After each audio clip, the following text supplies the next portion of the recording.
and I have been doing some training for quite a while. I really enjoy it. I really love to connect with everybody. I do provide quite a bit of soft skills training, anywhere from leadership, empowerment, to frontline staff, customer service. There's quite a bit of things that I can provide. But the truth of the matter is not everything is really exciting. So what do? I try to just beef it up a little bit. So what Nancy asked me to provide workplace ethics training again, I said, let's go ahead and do something a little bit more different. Well, I told myself that, right? So I wanted to talk a bit about ethical versus legal, because we pretty much know what workplace ethics are. So I wanted to focus a little bit more about practicing those ethical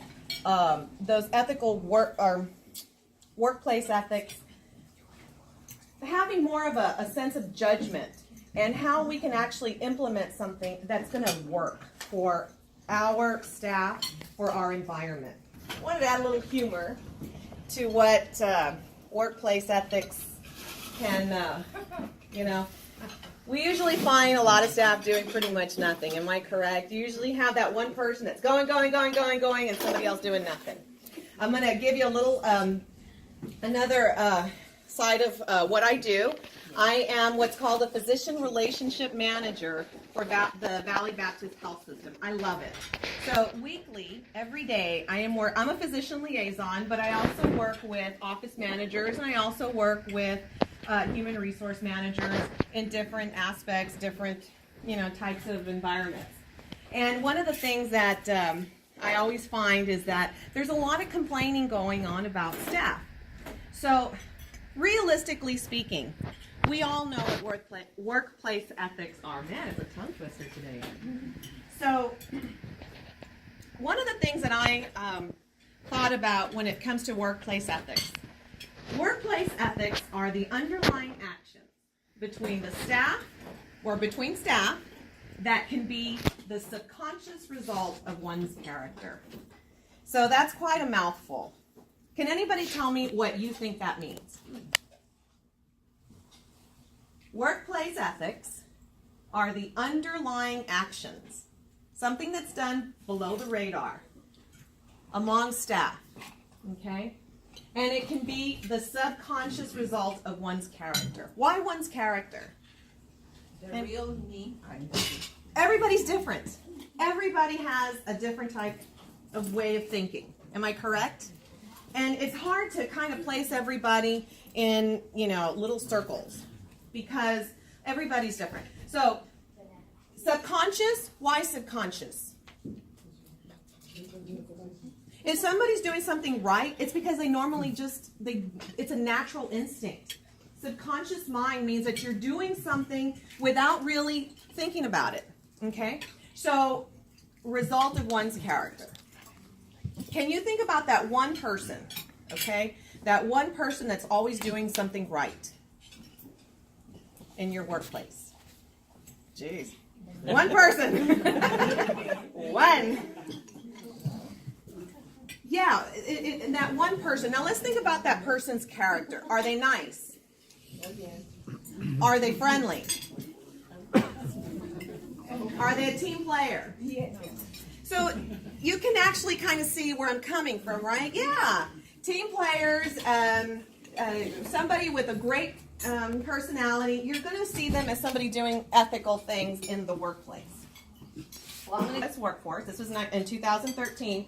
60% of workplace misconduct that involved someone with managerial authority, roughly 25%, about 25% of them observed misconduct involved senior managers. And I thought, I'm really treading lightly here because just one particular area or in the organizational chart.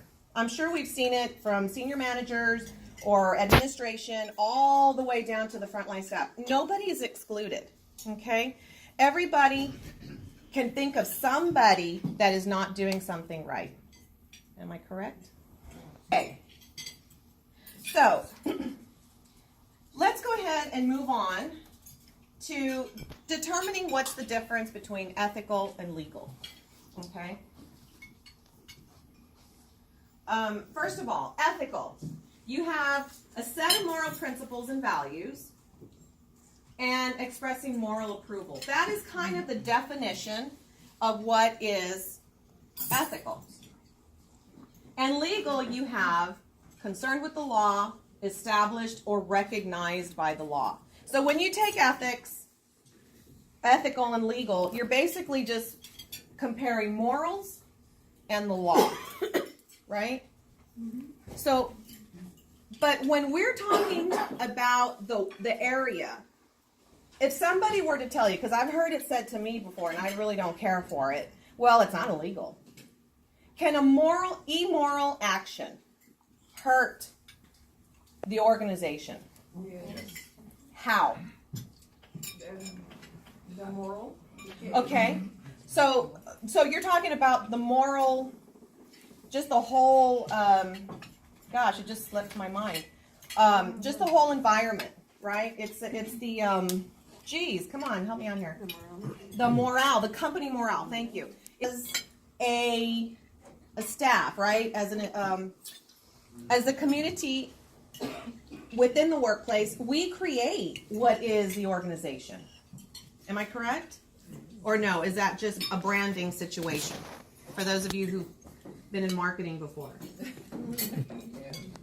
Chick-fil-A. I have a friend who recently opened up a couple of, well, they have a whole set of standards that you have to follow continuously to keep your franchise open. Did y'all know that? I mean, you can't be divorced. You have to have, you have to have a good set of moral Christian standards. So in that aspect, if you go to a Chick-fil-A for the most part, now I've heard people say, oh my gosh, if I hear another, it's my pleasure, kind of thing, I'm going to lose it. But honestly, if you were to go to somewhere else and they just ignore you, would you rather have Chick-fil-A or somebody that's ignored you completely at Burger King? You see? So it's okay, what companies do we have here? Okay, let's say PUB, okay? So within PUB, okay, if PUB did not have a certain set of standards to go by, do you think that, do you think the employees would care?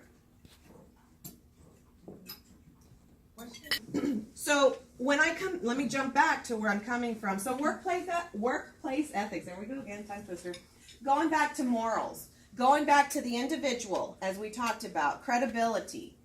It's a piece, it's puzzle pieces that make it.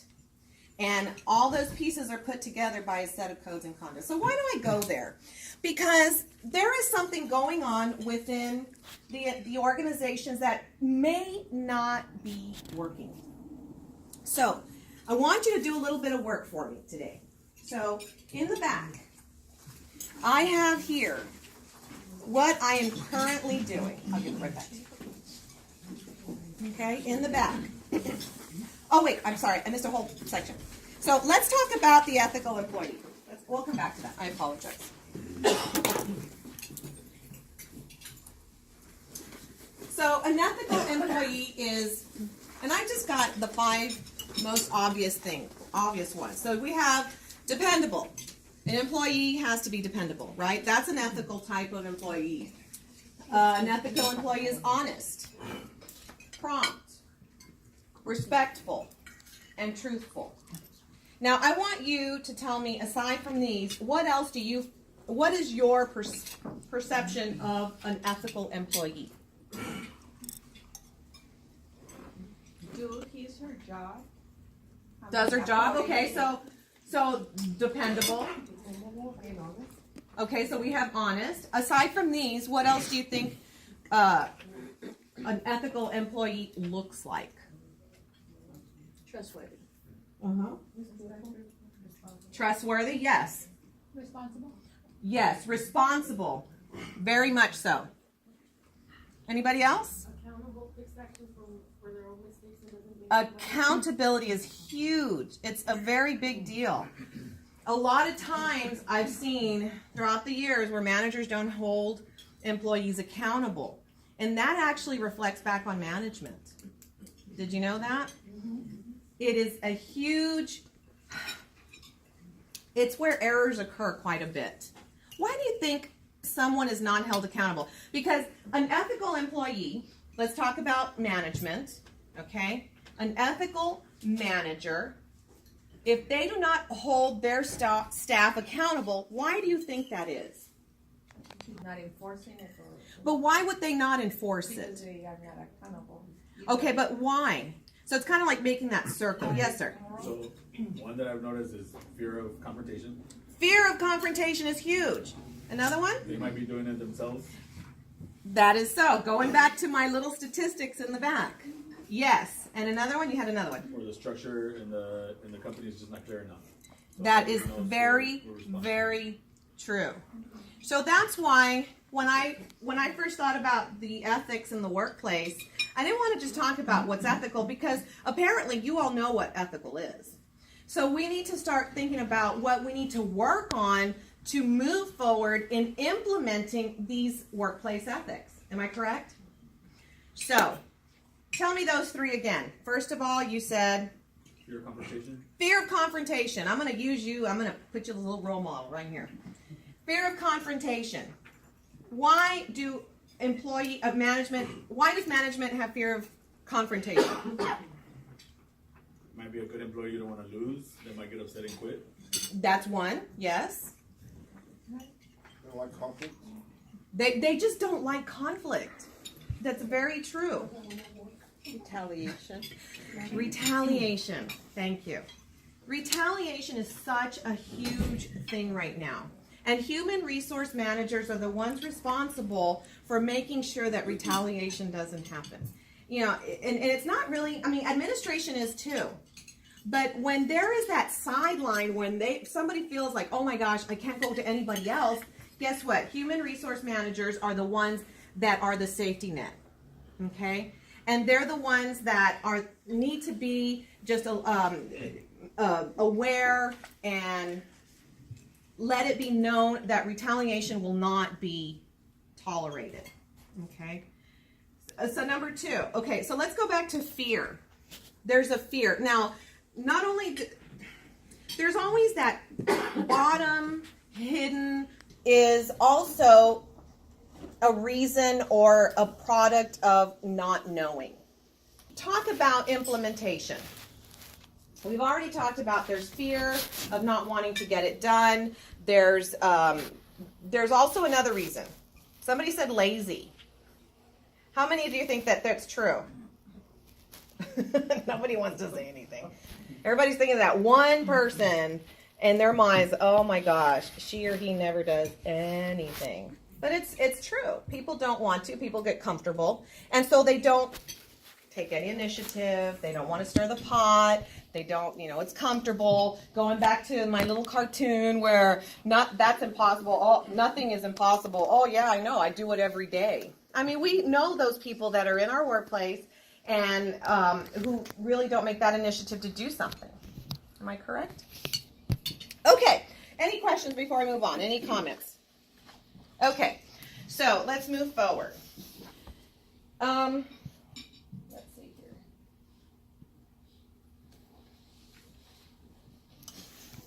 Excuse me for just a second. And I want you to write on the left side what is working, and on the right side I want you to write down what is not working, what you are doing, or maybe together with the company as well.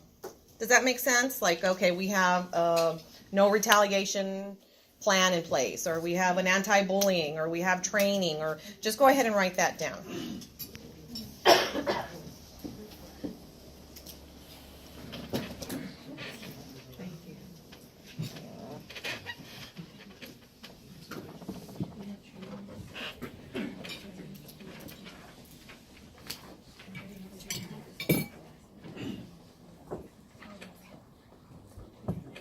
If you're having a problem with it, then it's a good thing we're here. Is what? So it's not customized for that person, maybe? Gosh, you're good. Did you see my mind? Yeah. Different for everybody. Everybody is, not everybody is a visual learner, and not everybody is an audio learner. Some people need to even touch. That's why I do stuff like this, because you're going to go back to your offices and you're going to remember a lot more because you actually said something, you voiced something, you heard something from somebody else. Not from me, but from somebody else that actually is doing the same thing that you're doing. And so you're going to remember this gentleman, you're going to remember this lady over here, because they've said something that connects with you. So now orientation, like I said, you do need to have a standard type of entry level training. Yes, it's very important. But also, and we'll go into this, but it's really important to establish continued training. Now I do, one thing I did not mention in the beginning, I provide online training and staff development. And I didn't like to in the beginning, but most employees do not have time to sit in this arena like you ladies and gentlemen do, to be able to listen to something that's going to actually make a difference in their workplace. So what is it that we do? So I said, okay, online training, I'm going to give it a different spin. So every 6 months, I really encourage you, and we'll go into this a little bit more, every 6 months, if you can't do it every 6 months, at least once a year. But chances are, in this society, your staff's not going to last that long. If your turnover is high, then I suggest 3 months. Because you need to have a continuous training, getting in front of them or having them get in front of a screen so that they can have it reiterated within their minds that they need to remember different types of workplace ethics. Okay? So let's go back to the actual training itself. My suggestion is this. My suggestion is whatever training you decide to purchase, or whatever training your bosses, management, admin, whatever they decide to purchase, I strongly, strongly encourage you to look at it before you administer the training. Does it move you? Does it give you an aha moment? Is there an epiphany somewhere in there?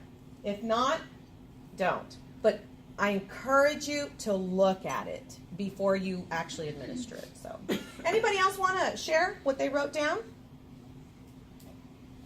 I appreciate y'all sharing. I really do, because it really makes things a lot more, gives more substance. So, okay. So, what do you think today is not working?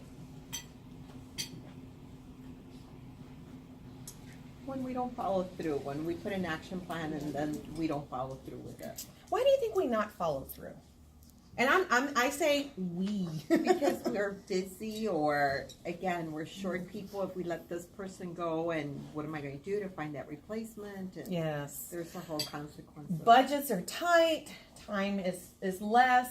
And I've always thought about that, because I've always felt my little Belinda-ism is we live in a microwave society. We seriously do. Technology is at its all-time high, but yet we're busier than ever. Why do you think that is? It's a good question, right? I was hoping y'all would tell me. Yeah. It's a good question. I mean, it's really something to think about. Why are we so busy when technology, we have email, we have texting, we rarely are on the phone. I mean, come on, let's admit it. Because why? It's going to take up too much of our time. Because we commit ourselves to it. We're overcommitted. Yes.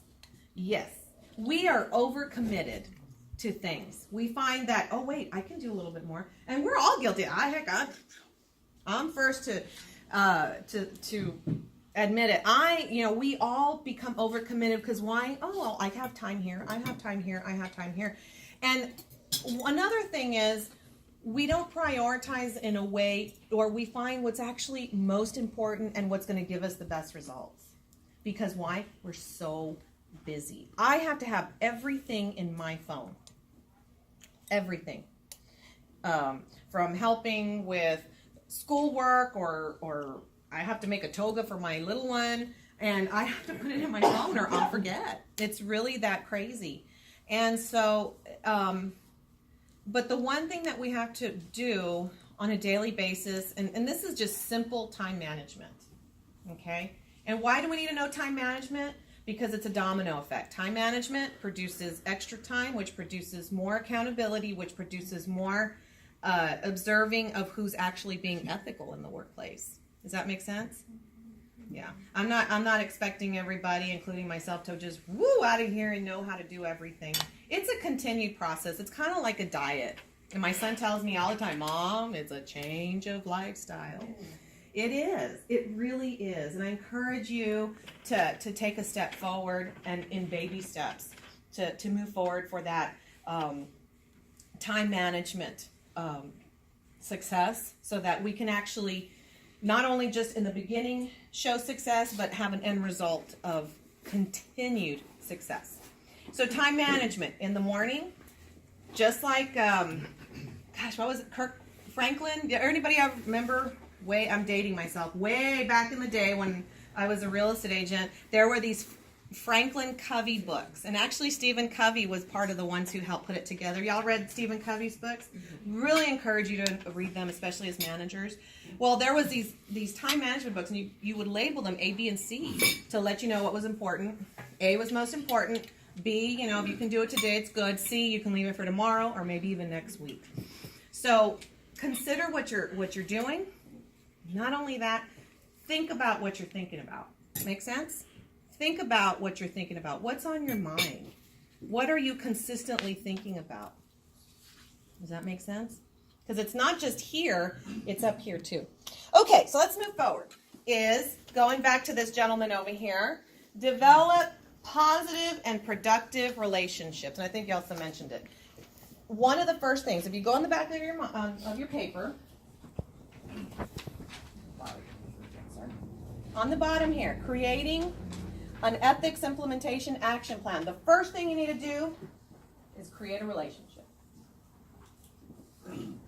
Create a relationship. Creating a relationship is important because you don't want somebody to just be, what's your name? Osvaldo, I need you to do this, and this. And Osvaldo's going to turn around and tell Adrian. I do that. Huh? I do that. Important. What else? You feel high. You feel like, man, woohoo, like somebody is noticing. Because if there's one thing, and I'm in corporate America, so I know, there's one thing that people feel is disempowered. Disempowered and unappreciated. So make your staff feel appreciated, and create those relationships. Get them moving, get them going. I'm not saying for you to go and have all these barbecues with your staff, but when you're in the workplace, the relationship arena. Make sense? Yes. All right, so first one, create positive and productive relationships. So number 2, kind of goes along with what I was saying. Demonstrate emotional intelligence, integrity, and responsibility. That's a tough one. Demonstrate emotional intelligence. Emotional intelligence, integrity, and responsibility. Ooh, that's a tough one. That's a mouthful. I'm going to have to drink water for that one. Integrity and responsibility. Demonstrating emotional intelligence, integrity, and responsibility. So it's not just, you need to be an example. I mean, it's just your basic leadership, title, training. You got to be an example. If you expect your staff to be responsible, you need to be responsible too. Okay, communicating and collaborating with efficiency and effectiveness. I'm so sorry, but text messaging and emails are not always effective and efficient. Why? I always like to, when I'm training, I always like to say, I'm half and half, because I grew up without a computer. I didn't get a computer till like the late 90s. And when I was a real estate agent, we did everything on paper, typed everything on that big typewriter. I mean, I've lived in both eras. But I have a problem sometimes with text messaging and emails. Why? They're open to interpretation. Yes.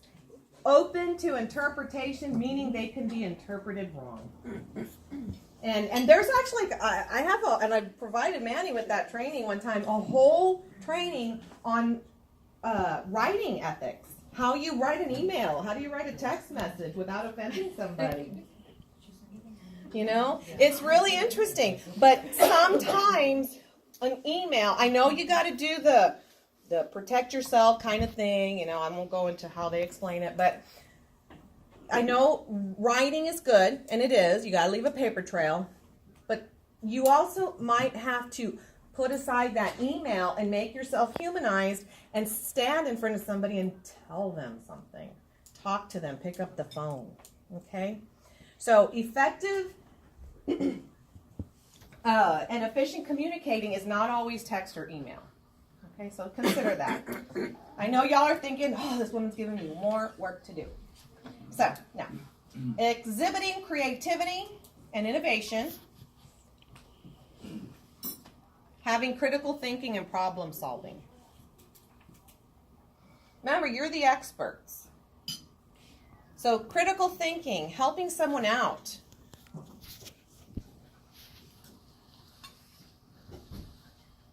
So, where would critical thinking fall with this? You know, you all wrote down what you think is working and what's not working. Some of you all had trouble with it. Because sometimes there's no accountability, there's no follow-up, there's no actually getting anything done. Why? Because we're too busy. So, we have to take a step back and actually think critically as to how we can make things happen. Is that true? So, let's remember that. So, part of our action plan is to exhibit or to show creative and innovative thinking. Innovative meaning new. Think of something new. And help problem solve. Okay? Any questions? Moving forward? Managing priorities and reducing stress. We've already talked about that. Time management. I encourage you to get a book on time management.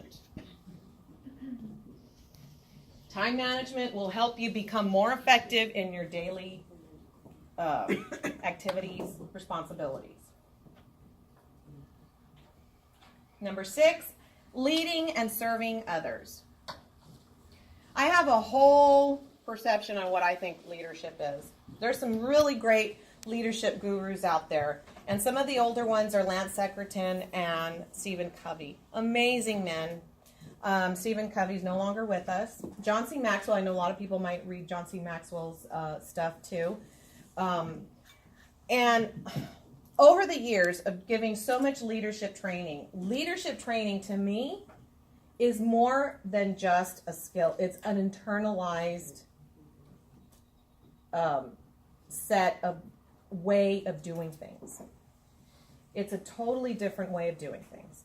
Leadership is not just a skill.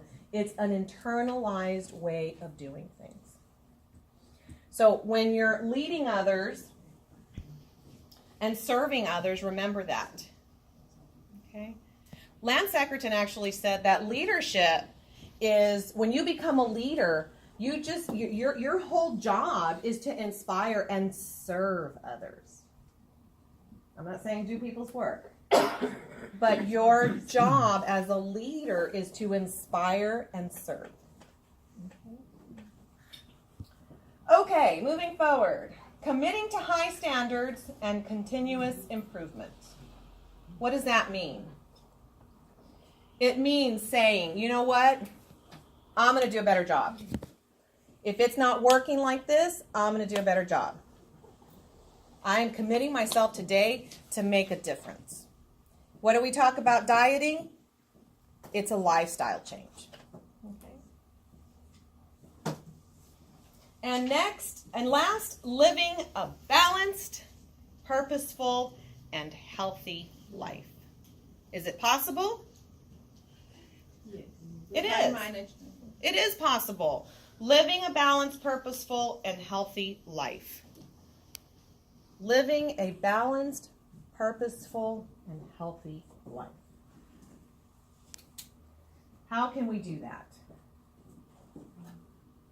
Do you think having purpose, living healthy, and a balanced life is going to help others in your workplace do their job more efficiently and not go back to that? Absolutely. And there are so many ways of doing that. So many ways. Some people in administration, some people in, some executives, they literally get their own trainer. Now, I'm not saying that's what you got to do, but they literally get their own trainer, their own dietitian, and they put together a whole wellness plan so that they can be more effective in their workplace. And not only that, be more effective for their families. Have you ever seen that mother that's got 5 kids and they're just a wreck because they don't think about themselves? All they think about is their children. It's the same difference. You got to think about yourself, your training, your growth, your health, less stress, time management before you can be useful to anybody else. Yes? Yes. I'm giving y'all a lot of homework, right? Because actually, the organization that I work, it has that for families, especially low-income families, the moms. It's an integrated family program, and they go through that. I mean, they need to think on themselves before, so Yes. they can help their children. I mean, so Yes. I believe that. Absolutely. I've seen it. Absolutely. At that level too, Yeah. Anybody else? Does anybody else here have a wellness program? I know that at Valley Baptist we do. Where are you at, ma'am? Here. You're here at the zoo? Yes. Were you in the training about 4 or 5 years ago? Have you been here a while? For the last 16 years, yes. Oh yeah, I gave training to the zoo too a while back. Anybody else? Yes, sir. I'm with Workforce, but I work for a contractor for the local workforce, and my company, Southwest Team, we have a very vital wellness program. It's Really? been pretty successful for several years. Actually, I know because my husband works there. Thank you. What is your name? Henry Castillo. Henry Castillo. Thank you, Henry. Yeah, they do, and it actually does work really well. The wellness program we have at Valley Baptist. I mean, not everybody can provide this, but I mean, we have a place where we give discounted memberships for exercising at the gym. They make sure that you get your annuals. I mean, there's constant emails, constant reminders. So even if you can't have this official program for wellness, try to do one on your own for your staff and be the poster child for wellness so that you can actually be of help, influence for that particular, in that particular arena. Anybody else? There is one that is coming out from the Health and Human Services. It's exercise. Really? Yeah, it's a new one. And it's good. We just took the training. It's kind of train the trainer. I mean, There you go. And it's very good. It does the exercise and also the healthy food habits. So Absolutely, that's great. Anybody else? Does PUB have a wellness program? Yeah? Great. All It's been a right. little stagnant, but we're gonna pick it up here. We also have like a wellness fairs that we do as well for our employees. That is great. Employee assistance program. Employee assistance. See, those things work really well. Now, as human resource managers and directors and participants, it's also that is something that when you participate in it, others want to know what you're doing, and they start seeing results. It's hard. I'm not gonna lie. I mean, it's a tough thing, but when you become a part of that, you become that example. So. Okay, ladies and gentlemen, thank you so much. Thank you so much for having me here. If you need any further information or you have any questions, on that sheet of paper that I gave everyone, I'm going to borrow yours again. At the very bottom, on the front and the back, is my website, my email address, my name, and my phone number. Please feel free to contact me if you have any further questions, and I'll stick around for a little bit if you also have any questions. Okay, thank you so much.